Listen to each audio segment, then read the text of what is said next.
Imagina que estás en una habitación oscura. No sabes dónde están las paredes, ni la puerta, ni las ventanas. Solo sabes que estás atrapado. Eso es lo que siente mucha gente con la deuda. No entienden cómo entraron, no ven la salida y tienen miedo de moverse. Pero lo peor no es la deuda en sí. Lo peor es la vergüenza que la rodea, la culpa, la creencia de que pedir ayuda o admitir que estás en deuda es un fracaso personal. Hoy, en este episodio, vamos a apagar esa vergüenza. Porque la deuda no es moral. No es buena ni mala en sí misma. Es una herramienta. Y como toda herramienta, su valor depende de cómo se usa. Bienvenido al episodio 3 de Cero a Experto en Finanzas. En los episodios anteriores, construimos tu mentalidad financiera y aprendiste a crear un presupuesto que no te esclaviza. Hoy enfrentamos uno de los temas más cargados de emociones, la deuda. Pero no lo haremos desde el miedo. Lo haremos desde la estrategia, la claridad y, sobre todo, desde la esperanza. Porque salir de la deuda no solo es posible, es el primer paso real hacia la libertad financiera. Empecemos por una verdad incómoda. La mayoría de las personas no tienen un problema de ingresos. Tienen un problema de decisiones, especialmente decisiones tomadas en momentos de estrés, impulsividad o desconocimiento. Y una de las decisiones más costosas que puedes tomar es confundir deuda buena con deuda tóxica. Porque no toda la deuda es igual. En realidad existen 3 tipos muy distintos, y solo uno de ellos es realmente peligroso. El primer tipo es la deuda tóxica. Esta es la que destruye, la que roba tu futuro sin darte nada a cambio. Ejemplos claros. Las tarjetas de crédito con tasas de interés superiores al 20% anual, los préstamos Payday con intereses del 300%, o comprar un carro nuevo con un préstamo largo solo por estatus. ¿Por qué es tóxica? Porque financia activos que se deprecian rápidamente, mientras acumulas intereses que crecen más rápido de lo que puedes pagarlos. Es como llenar un balde con un agujero en el fondo. Por más agua que le pongas, nunca se llena. El segundo tipo es la deuda neutra. Esta no te hace rico, pero tampoco te arruina, si la manejas con cuidado. Un ejemplo clásico es un préstamo para un auto usado, necesario para ir a trabajar, con una tasa razonable y un plazo corto. El auto se deprecia, sí, pero te permite generar ingresos. Aquí el riesgo está en excederse, comprar un auto mucho más caro de lo necesario, o con un plazo demasiado largo que termina costando el doble. El tercer tipo es la deuda buena. Esta es la que construye, la que, bien usada, puede acelerar tu camino hacia la riqueza. Ejemplo, una hipoteca a tasa fija baja para comprar una casa que usarás como vivienda y que, con el tiempo, podría apreciarse o incluso generarte renta si decides alquilar una parte. Otro ejemplo, un préstamo estudiantil para una carrera con alta demanda laboral y buen retorno de inversión, o incluso un crédito para iniciar un negocio con modelo validado y flujo de caja proyectado. La deuda buena financia activos que crecen en valor o generan ingresos. La clave no es evitar toda la deuda. La clave es entender qué tipo estás usando y por qué. Porque el mismo peso puede ser una cadena o una escalera, según cómo lo emplees. Ahora, hablemos de la deuda tóxica, porque es la que más duele.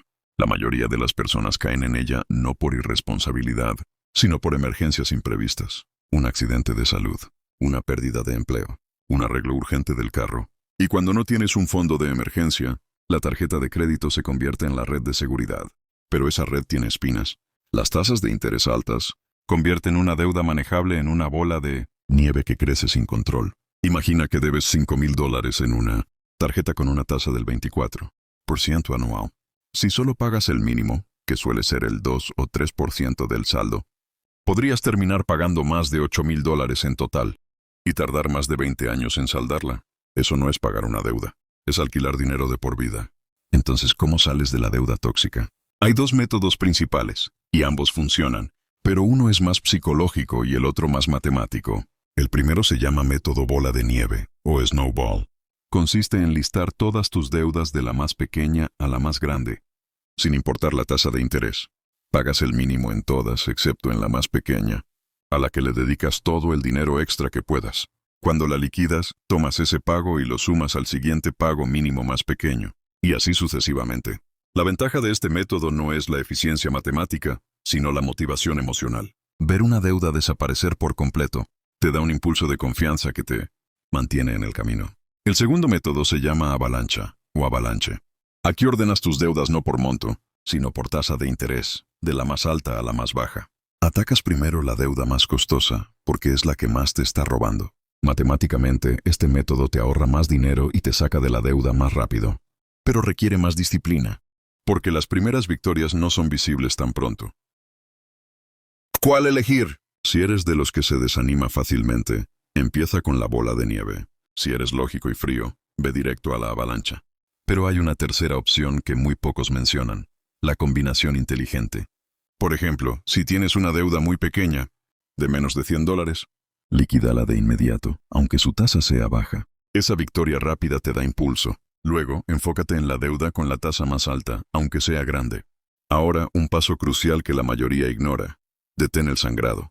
No tiene sentido tratar de salir de la deuda mientras sigues generando más. Así que, desde hoy, deja de usar tus tarjetas de crédito para gastos no esenciales. Si es necesario, guárdalas en un sobre, congélalas en un bloque de hielo, o simplemente déjalas en casa. Usa efectivo o débito para todo, porque cada nuevo cargo es un paso atrás en tu camino hacia la libertad.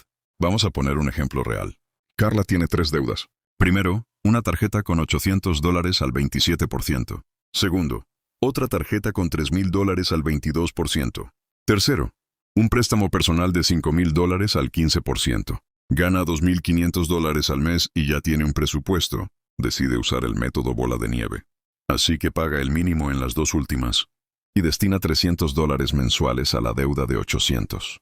En 3 meses la liquida. Ahora toma esos 300 más el pago mínimo anterior, digamos $20, y suma 320 a la deuda de 3,000.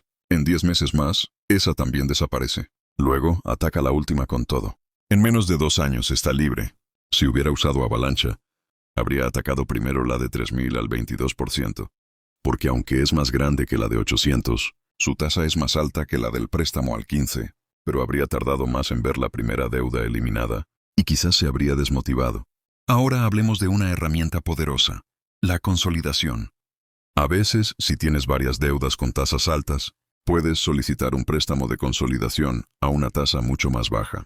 Por ejemplo, si juntas $5,000 en tarjetas al 25% y obtienes un préstamo personal al 9%, reduces drásticamente el interés que pagas. Pero cuidado, la consolidación solo funciona si no vuelves a generar deuda en las tarjetas, porque ahora tienes un préstamo más barato y tarjetas vacías que tentarán tu voluntad.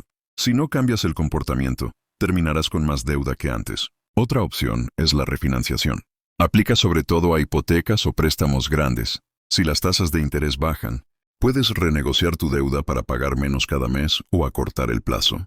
Pero siempre lee la letra pequeña. A veces los costos de cierre o las nuevas condiciones pueden no ser tan favorables. Y algo que casi nadie dice, no tengas miedo de pedir ayuda. Muchos bancos y entidades financieras tienen programas de reestructuración para clientes que están pasando por dificultades temporales. Llamar antes de que la deuda se salga de control puede darte opciones que no sabías que existían. Renegociar plazos, reducir tasas, incluso pausar pagos por unos meses. Lo peor que puedes hacer es ignorar las llamadas y las facturas. La deuda no desaparece, solo crece. Ahora, hablemos de la deuda buena. ¿Cómo la usas sin caer en la trampa?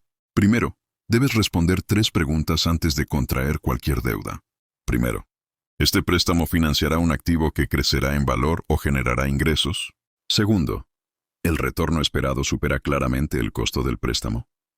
Tercero, ¿puedo cubrir los pagos incluso si mi situación financiera empeora? Por ejemplo, si pides un préstamo para abrir un gimnasio, necesitas tener un plan realista de cuántos socios tendrás, cuánto pagarán y cuáles serán tus gastos. Si proyectas ingresos de $2,000 al mes y el pago del préstamo es $1,500, estás jugando con fuego. Pero si proyectas $5,000 y el pago es $1,500, hay margen de seguridad. Otro ejemplo, comprar una casa con una hipoteca. Si la renta en tu zona es más alta que el pago de la hipoteca, incluso viviendo en ella, estás ganando, porque estás construyendo patrimonio en lugar de pagarle al dueño de un departamento. Pero si compras una casa mucho más grande de lo que necesitas, con un pago que consume el 80% de tus ingresos, esa misma deuda buena se convierte en una jaula. La línea entre deuda buena y mala es muy delgada. Depende del contexto, de la disciplina y del plan. Volvamos a la deuda tóxica, porque es la que más gente tiene. Quiero que entiendas algo fundamental. Salir de la deuda no es un acto de sacrificio, es un acto de amor propio. Cada pago que haces no es una pérdida, es una recuperación. Estás recuperando el dinero que la deuda te robó en intereses. Estás recuperando tu tranquilidad, tu sueño, tu capacidad de decidir. Y aquí viene un punto clave. No compares tu deuda con la de otros. No importa si tu amigo salió en 6 meses o si tu primo nunca ha tenido deuda. Tu camino es tuyo. Lo importante no es la velocidad, es la dirección. Mientras sigas avanzando, estás ganando. Ahora, hablemos de presupuesto y deuda juntos. En tu presupuesto mensual, el pago de deuda no es un gasto, es una inversión en tu libertad futura. Así que debe tener prioridad, justo después del ahorro de emergencia. Porque una deuda alta es una emergencia constante. Pero no sacrifiques todo. No dejes de comer bien. No dejes de ver a tus hijos. No dejes de vivir. Porque si haces de la salida de deuda un martirio, terminarás rompiendo el plan. Incluye un margen para vivir. Porque la meta no es solo salir de deuda. La meta es construir una vida financiera sostenible. Imagina que tienes $100 extra al mes para pagar deuda. Podrías destinar los 100. Pero si eso te deja sin nada para un café o una salida, es probable que en un mes tires la toalla. En cambio, destina 80 a la deuda y 20 a placeres pequeños. Así mantienes el equilibrio. Y recuerda, los pequeños pagos extra hacen una diferencia gigante. Si a tu deuda de tarjeta le agregas solo $20 extra al mes, puedes reducir el plazo en años y ahorrar cientos en intereses. No subestimes el poder del extra. Ahora, un error común. La gente cree que debe liquidar toda la deuda antes de ahorrar, pero eso es peligroso, porque si no tienes un fondo de emergencia, la próxima crisis te obligará a volver a usar la tarjeta. La regla inteligente es, primero construye un fondo de emergencia pequeño, de $500 a $1,000, para cubrir imprevistos menores. Luego enfócate 100% en la deuda tóxica. Una vez que estés libre, amplía tu fondo a 3 o 6 meses de gastos. Este enfoque te protege del ciclo eterno de deuda, emergencia más deuda. Vamos a tocar un tema emocional. Muchas veces, la deuda está ligada a la autoestima. Sentimos que no merecemos salir, o que es nuestro castigo por haber fallado. Pero la verdad es otra. Todos cometemos errores financieros. Lo que define tu futuro no es el error, es la decisión de corregirlo. Y si hoy estás en deuda, no estás atrás. Estás en el proceso. Y ese proceso, aunque duela, te está enseñando más de lo que imaginas. Te está enseñando disciplina, paciencia, resiliencia y valor del dinero. Lecciones que los que nunca han tenido deuda quizás nunca aprendan. Ahora, para cerrar, quiero que recuerdes esto. La deuda no te define. Tus acciones a partir de hoy sí. Cada pago que haces es un voto por tu futuro. Cada decisión consciente es un paso fuera de la oscuridad. En el próximo episodio, hablaremos de algo que suena aburrido, pero es el corazón de la riqueza. El fondo de emergencia. Aprenderás por qué no es solo ahorrar para emergencias, sino construir tu primera línea de defensa financiera. Porque sin ella, cualquier plan se derrumba ante la primera tormenta. Si este video te ayudó a ver la deuda con otros ojos, te invito a darle like, suscribirte y compartirlo con alguien que está luchando en silencio. Porque salir de la deuda no es un acto solitario, es un acto de comunidad. Hasta el próximo episodio. Tu libertad financiera ya está en marcha. Solo sigue pagando, un peso a la vez.